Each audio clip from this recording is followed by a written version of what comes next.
Welcome back to my channel. और आज का दिन है खरना का। कल नहाए खाए था, तो नहाए खाए में ज़्यादा कुछ नहीं होता है।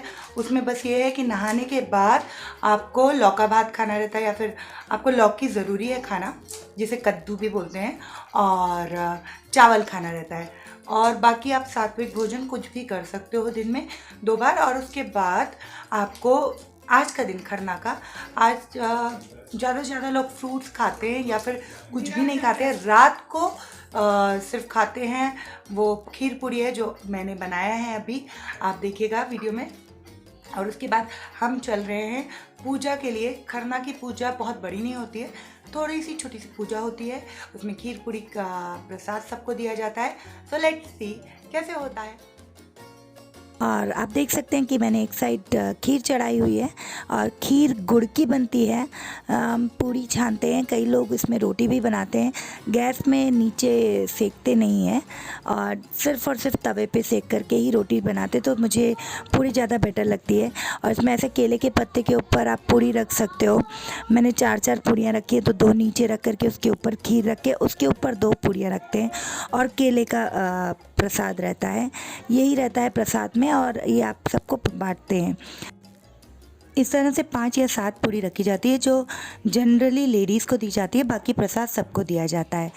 एंड इसमें फिर हम टीका लगाते हैं और सुपारी और पान रखते हैं, उसकी भी पूजा होती है। इस तरह से इसको टीका लगा के देन सबको प्रसाद दिया जाता है। और इस तरह से बाकी और औरतों को हम प्रसाद देते हैं और उनको सिंदूर लगाते हैं। तो गाइज आज की पूजा हो गई, खरना की पूजा ख़त्म। अब मैं जाकर के खीर पूरी खाऊंगी, क्योंकि परसों तक अब कुछ भी खाना पीना नहीं है।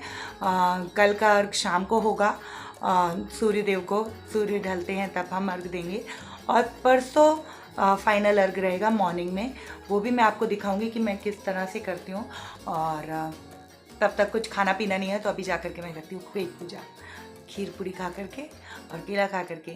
तो तब तक के लिए सी यू। आज छठ का दिन है और मॉर्निंग में हम लोगों को ये बनाना पड़ता है ठेकुआ, और बाकी जो भी पकवान आपको बनाने हैं। तो ठेकुआ में आटे का बनता है, घी का मोहन डलता है, और गुड़ को ऐसे पानी में डाल लेते हैं।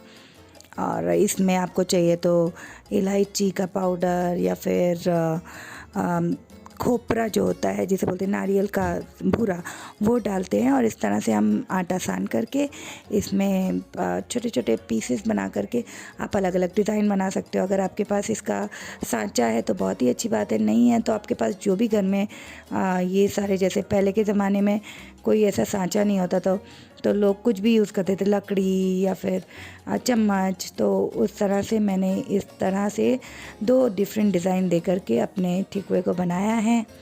एक मैंने पत्ती का डिज़ाइन दिया है, लीफ का, और दूसरा मैंने फॉक से बनाया था।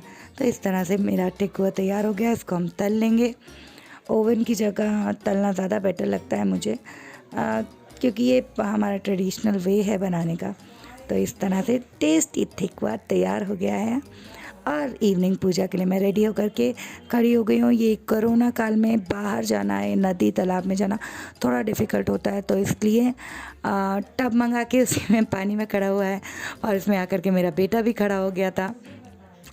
एक्चुअली ये छठ पूजा संतान प्राप्ति के लिए होती है, या फिर अच्छे स्वास्थ्य के लिए होती है जनरली।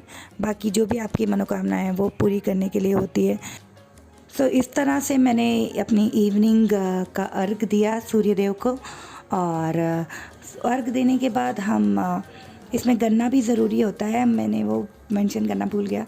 फिर हम टीका लगाते हैं एक दूसरे को, और उसके बाद थोड़ा photo session as you can see मैंने किया। और उसके बाद हमने नेक्स्ट डे मॉर्निंग में रेडी हो गया।